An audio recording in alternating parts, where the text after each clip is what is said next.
खुद को बढ़ती उम्र के साथ स्वीकारना एक तनावमुक्त जीवन देता है। हर उम्र एक अलग तरह की खूबसूरती लेकर आता है, उसका आनंद लीजिए। बाल रंगने हैं तो रंगिए, वजन कम रखना है तो रखिए, मन चाहे कपड़े पहनने हैं तो पहनिए। बच्चों की तरह खिलखिलाइए, अच्छा सोचिए, अच्छा माहौल रखिए। शीशे में देखते हुए अपने अस्तित्व को स्वीकारिए। कोई भी क्रीम आपको गोरा नहीं बनाती, कोई भी शैम्पू आपको बाल झड़ने से नहीं रोकता, कोई भी तेल बाल नहीं उगाता, कोई साबुन आपको बच्चों जैसी स्किन नहीं देता। चाहे वो प्रॉक्टर गैम्बल हो या पतंजलि, सब सामान बेचने के लिए झूठ बोलते हैं। ये सब कुदरती होता है। उम्र बढ़ने पर त्वचा से लेकर बालों तक में बदलाव आता है। पुरानी मशीन को मेंटेन करके बढ़िया चला तो सकते हैं, पर उसे स्वीकार नहीं कर सकते। ना किसी टूथपेस्ट में नमक होता है, ना किसी में नीम होता है, किसी क्रीम में केसर नहीं होती, क्योंकि 2 ग्राम केसर भी 500 रुपये से कम नहीं होती। और बिमल गुटखा का तो कहना ही क्या। आप 1 या 2 रुपये या 5 रुपये के पाउच खरीद करके सोचते हैं कि हम केसर खा रहे हैं, बिमल में केसर, जबकि आप जहर खा रहे हैं और आप कैंसर को बढ़ावा दे रहे हैं। फिर भी कोई उपाय, कोई बात नहीं कि अगर आपकी नाक मोटी है तो कोई बात नहीं, आपकी आंखें छोटी है तो भी कोई बात नहीं, अगर आप गोरे नहीं हैं तो भी, या आपके होठों की शेप परफेक्ट नहीं है, फिर भी हम सुंदर हैं। अपनी सुंदरता को पहचानिए। दूसरों से कमेंट या वाहवाही लूटने के लिए सुंदर दिखने से ज़्यादा ज़रूरी है अपनी सुंदरता को खुद महसूस करना। हर बच्चा सुंदर इसलिए दिखता है कि वो छल कपट से परे होता और मासूम होता, और बड़े होने पर जब हम छल व कपट से जीवन जीने लगते हैं तो मासूमियत खोते चले जाते हैं और उस सुंदरता को पैसे खर्च करके खरीदने का प्रयास करते हैं। मन की खूबसूरती पर ध्यान दो।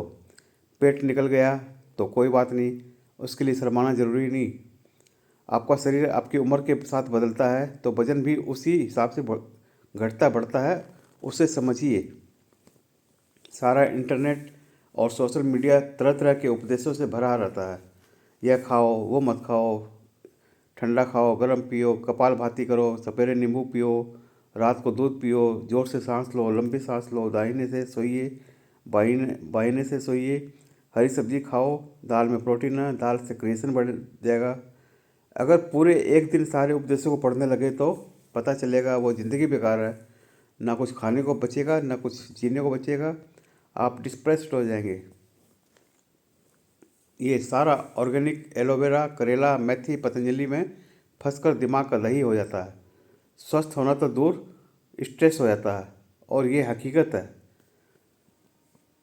अरे, अपन मरने के लिए जन्म लेते हैं, कभी ना कभी तो मरना है, और मरने की गारंटी है।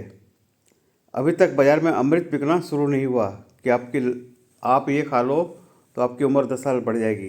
इसकी कोई गारंटी नहीं है। मरने की एक डेट फिक्स है, उस दिन मरना ही है। उसमें चाहे वो कोई सी बड़े से बड़ा पोस्ट का हो, चाहे छोटे से छोटे लेवल का हो, हर चीज़ सही मात्रा में खाइए। हर वो चीज़ जो आपको थोड़ी थोड़ी जो भी आपको अच्छी लगती हो, और अच्छी क्यों, सब चीज़ खाइए। सब चीज़ कुदरत ने खाने के पीने के लिए बनाई है। ये नहीं पसंद है, ये नहीं भाता है, ये नहीं। मुझे तो हैरानगी होती है कि कई लोगों से मैं मिलता हूँ तो बोलते हैं मुझे पानी नहीं भाता। अरे, पानी भी का क्या टेस्ट। पानी कम से कम 5 से 10 लीटर पीना चाहिए। अब उसको पानी नहीं भाता है, उसकी वजह से जो है वो उसके 10 बीमारी हो गई। तो ये स्टोरी है, और खुश रहिए। कोई कुछ बोलता है बोलने दीजिए, क्योंकि लाइफ है, छोटे से समय के लिए लाइफ है। भोजन का संबंध मन से होता है, और मन अच्छे भोजन से ही खुश रहता है। मन को मारकर खुश नहीं रहा जा सकता। थोड़ा बहुत शारीरिक कार्य करते रहिए। ये नहीं कि आप एसी रूम में बैठ कर के एंजॉय कर रहे हैं, बट आप बुलावा दे रहे हैं, बीमारी को बुलावा दे रहे हैं। थोड़ा सा शरीर का पसीना भी निकलना चाहिए। टहलने जाइए, लाइट कसरत कीजिए, व्यस्त रहिए, खुश रहिए, दिमाग को फ्री मत रखिए और 50 तरह की बीमारी लग जाएगी। और हर एक चीज़ का नशे से दूर रहिए आप।